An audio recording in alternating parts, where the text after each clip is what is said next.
Monty Williams. I was surprised by the amount of pushback that some out there gave about the contract. Number one, because it's not tied to the. I got a lot of questions like that on social media. Neal, what about the contract? Well, don't care.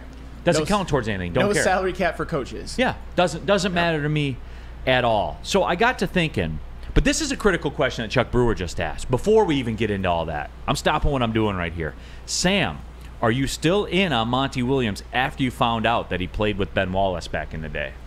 Yes, I'm still in on. I don't have Ben Wallace derangement syndrome. But he probably thinks he's a Hall of Famer too, though, I would guess. Well, as long as he's a good head coach for the Detroit Pistons, we can have difference of opinions when it comes to Ben Wallace. I can associate with people that I disagree with. I associate with all of you guys in this room and all of you in the chat every single day. So, it's all good. Okay. All right. So we got that settled, number one. Yeah. But number two, do you feel, because I do feel this starting to happen, where because of the contract, and this is our default, right? Like as sports fans, to whom much is given, much is expected. I don't think it's realistic for the crowd, and I saw this again yesterday on social media, got asked this. Do you expect the Pistons to compete for the playoffs next year, to be in the playoffs next year? That's not fair, man. Yeah, I would agree. There's many factors at stake when it comes to how successful Monty Williams is and how quickly he becomes successful. I think a couple things can be true. I was a little bit more critical and happy about Dwayne Casey being removed as head coach than you were, but I think we all agree if you could replace Dwayne Casey with Monty Williams, you would take that trade 100 times out of 100. He was as good of a replacement as you could ask for. But at the same time, just with Cade Cunningham presumably healthy for the whole season, to quote Terry Foster, Goober Pile could coach this team and they would win more than 17 games. So they're going to instantly be more successful assuming that everyone is healthy. For the rest of it, it just depends. Do they stand pat? Do they run it back with Cade Cunningham, Jaden Ivey, and Jalen Duren and see how well they work together? Do they draft at 5? Do they make a trade? Do they make a splash trade for Jaylen Brown? I'm just throwing out a name, or sign a guy like Cam Johnson, overpay for Cam Johnson because he's a restricted free agent. That all depends on how quickly Monty Williams is going to be successful and how many wins they get to next year. I just want to see improvement. I just want to see Cade Cunningham and Jaden Ivey see how they work together on the court, because you didn't see it much last year.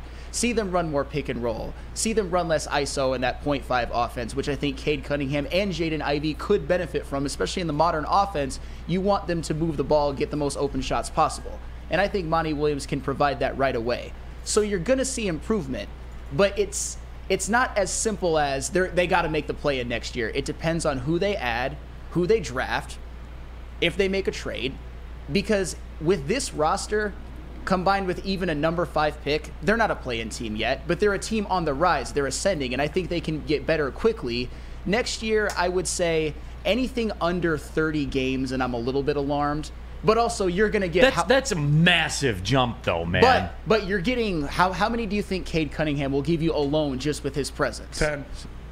If you say 10 10's aggressive, too. I'd 6. Whatever. I'm not going to get caught in this. I'll split the middle, call it 8. Okay, All that's right, fair. there. Well, but you also said that take Jalen Duren on your fantasy team. So you're thinking, what are you thinking? Maybe he could average 15 and 12. Do you think that's a good ceiling for him? Okay, then. So he's obviously going to take with a big no improvement. plays called for him, too. Absolutely. Other than, the pick and roll. And Absolutely. again, I laid it down yesterday, the basketball stuff, just kind of the quick recap of that. The Phoenix Suns last year were 5th in the league running the pick and roll offense in points by the roller. Yeah. A la DeAndre Ayton, a la Jalen Duren will be, I would assume he'll play that role a lot this year. Now I think his minutes will gradually increase too as the season goes along, as far as Jalen Duren's minutes go. But I don't think it's fair to say he's got a $100 million contract, they better make the playoffs. And that was a real take by real people out there. Well, that's crazy, because coaches are not miracle workers. You have to have talented players. You have to have a well-constructed roster. I mean, Monty Williams,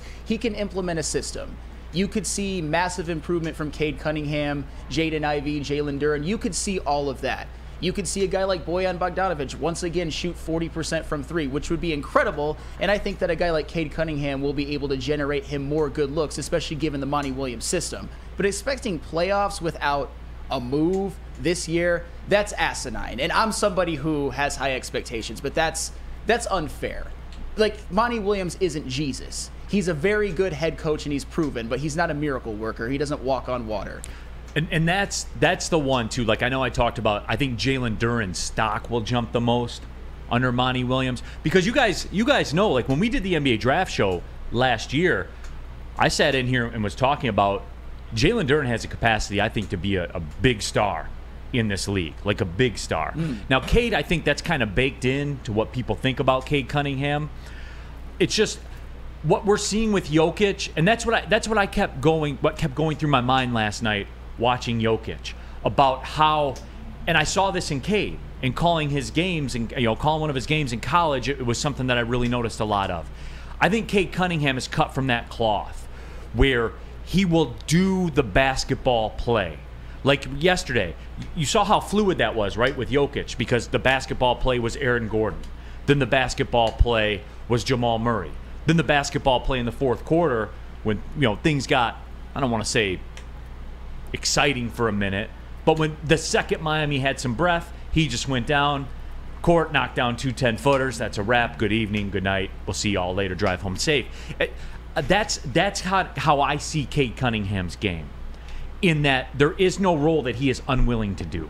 And I would agree with that, and that's why I'm so high on Cade, even though I think to some his stock has fallen a little bit because we just haven't seen him play, but that's obviously unfair, and it's not an injury that I think will hamper him this year. It could hamper him down the road, but we'll see on all that. That's what I want out of a guy like Cade Cunningham, somebody who just makes the right basketball play, who makes others around him better. I think, especially in the Monty Williams offense, if Jalen Duren excels as a rim runner, maybe even if they keep James Wiseman or Marvin Bagley, if they can do some rim running, if Bojan Bogdanovic can benefit from maybe the drive and kicks and everything, I think that Cade Cunningham's a guy that could average at least 8 assists this season, just because of the system he's in, a full year with Jalen Duren, him getting to throw some of those passes to Bojan Bogdanovic, who, as we saw last year, was dead-eye for the whole year. Cade Cunningham's an all-star this season. I'm calling it now. All right, there you have it. Real quick before we cut to the break, Jeffrey Brown, and this gets lost, and I'm glad that people are coming around on it / putting it out there. Jeffrey Brown says, you also have to take into account that they were tanking the last half of the season. There were definitely some more games we could have won in the second half of the season. And, I don't get, this is why I didn't understand the Casey Heat. Because Cade Cunningham played 9 games, #1 overall pick. Yeah, nobody's winning. And Bojan and Stu didn't play for the second half of the year, basically. Nobody. Yeah. Phil Jackson, Chuck Daly, Pat Riley. Nobody's winning. Nobody. But aren't you happy we have Monty Williams now? Monty Williams is a better coach than Dwayne Casey. You can argue that Dwayne Casey at least has had spurts of being a good coach. No, it all worked out, right? It all worked out. It all worked out, and Casey's still in the organization. So there you have it. All right. Well, that's not something that I'm super excited about. But you know what? It's fine. I'm not going to die on that hill.